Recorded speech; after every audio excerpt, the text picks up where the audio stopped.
viewers, welcome to Inside Health. In this video series, we explore various departments, units and services of the Tobago Regional Health Authority, the TRHA. We'll take you behind the scenes to show you how they contribute to the quality healthcare services provided to you, our people. Today we're at the Maternity Department. It's an area in medicine that deals with the care and the treatment of pregnant women before, during and after childbirth. It's a delicate balance where healthcare professionals strive to ensure the well-being of both our present and future generations. So come along as we have a look inside this department at the Tobago General Hospital.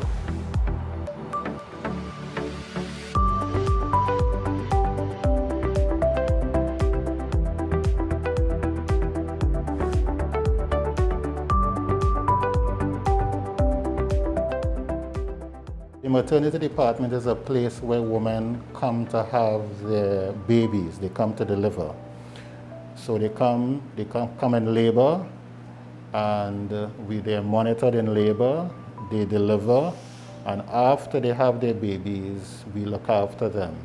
We also look after women who are pregnant in the antenatal period before they give birth, who might have various obstetric problems that require monitoring or treatment.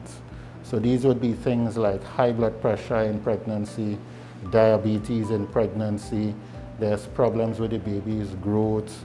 You can have other conditions like sickle cell disease in pregnancy and other obstetric things that could cause a person to be admitted to hospital. We also have women who come to the ward for delivery who are having a cesarean section for whatever reason. That does not occur in this department, but in the operating theater. You would have mentioned that after birth they are here for a little while. How long is the period after birth are they at the ward? Well, it depends on what type of delivery they have. So for a woman who has a normal vaginal delivery and the baby is in good condition, generally they're in the ward for on average 2 days, maybe a day longer. Someone who's had a cesarean section probably will be on the ward about 3 to 4 days. If the woman has her baby and there are obstetric problems after that require treatment, that may be a bit longer depending on the condition.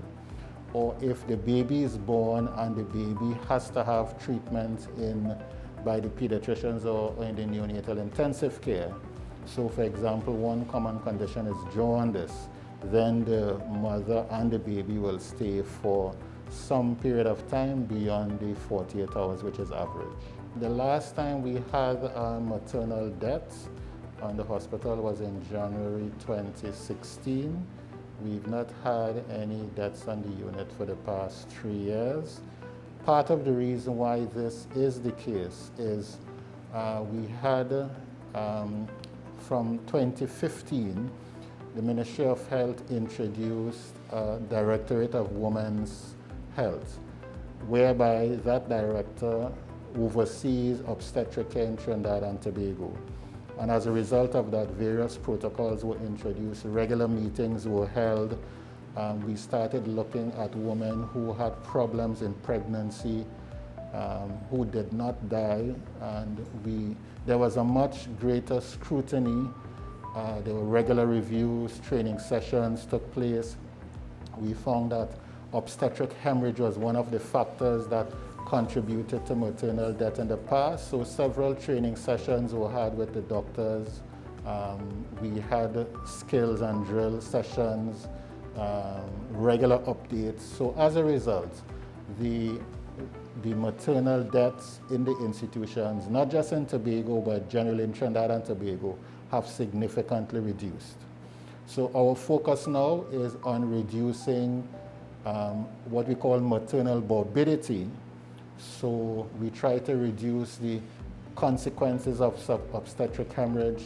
We try to reduce complications in pregnancy. And by us doing that, we are able to reduce deaths for women in pregnancy. And when you indicated that there was training and there's a greater measure now to reduce, any complications also, that would deal with also, ensuring that the women, regular checkups on the women and that kind of thing. Yes, and that is why public education campaigns to make sure that women get checkups before they get pregnant. When they do get pregnant, make sure they get their regular checkups to ensure healthy pregnancy. The education of the woman and also training of doctors and midwives, regular training on obstetric complications that take place. All of this is an effort to make sure that when a woman comes to give birth, it's done in a manner that is as safe as possible, as healthy as possible, so that at the end of the pregnancy, we hope to have a healthy mother and healthy baby. How many babies have been born at the hospital, say for example, the last 3 years or so? Well, we have between 800 and 900 deliveries per year on average.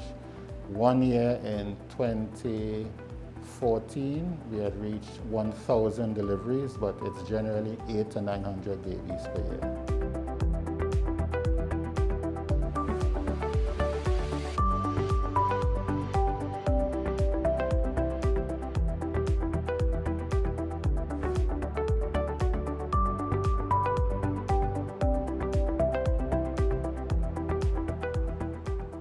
The nurses and the doctors were very, very helpful. So even though I had my own personal disappointment initially because of what Dr. Bishop would have suggested, after I understood it, and I appreciated a whole lot what she did for me, and the fact that she stood her ground and she ensured that the midwives did what she said. I mean, they're a team, right? And they all held one head, and they said, we're going to do it naturally, and so said, so done. All in all, from the nurses to the doctors, all of them, they gave me a very nice experience. I came here Sunday night, as I said before, and today's what, Tuesday? Right, so it was, so far it's very good. Everybody who is responsible for me, they are checking up on me. They are very reliable, and yeah, I love it. I love how they treat me. Most women who give birth at the maternity department do have a good experience and are satisfied.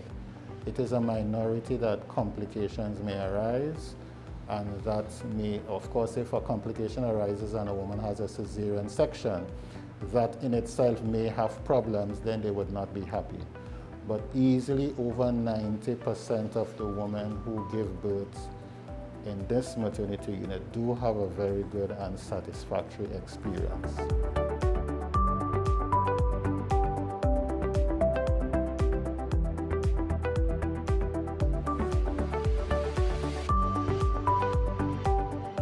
Perinatal Information System, SIP Plus, that was introduced in 2018 at the maternity ward. Can you give us an update on how the digital software recording system is going, or how it's working also? Right, now this system was introduced to standardize the way in which data related to a woman's pregnancy and delivery is recorded in Trinidad and Tobago. This system is used in several other Latin American countries. Now, we started off as hard copy, whereby it was just the paper entry. But we now have a software on our server where the same information on the hard copy is placed on the server, so that that information can be accessed once you have access to a computer in the hospital where you have the server, you can access it. The reason why this is important is that eventually the department hopes to go paperless sometime in the future. And this is the first part of our effort to be paperless. The advantage of this system is that when the other hospitals in Trinidad and Tobago are connected and all the servers are connected, it's possible in the future for a patient who was seen in Tobago and happens to be in Trinidad and is seeing that the doctor in Trinidad can just pull up their electronic record with special access to our information here. SIPS, I think, is one of the best things I've seen being introduced, because there is the transition of paperwork to something online, as well as being able to access it everywhere, and the layout in terms of how the program works. It's easily accessible to the notes to see exactly what you need to see, and the vital information is there.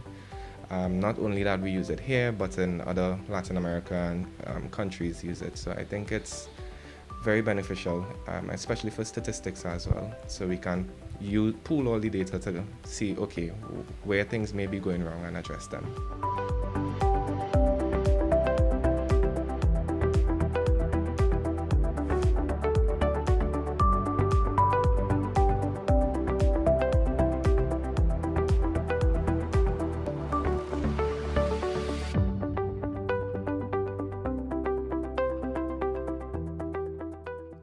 Can you give us an idea of any plans to improve the delivery of services that are provided at the Maternity Department for mothers and their newborn babies?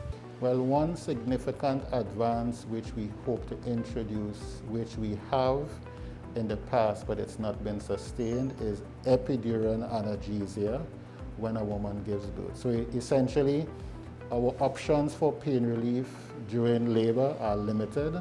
There's injections that we give.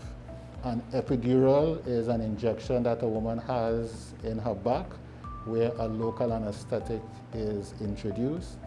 And what this does, it takes away all the pain of labor.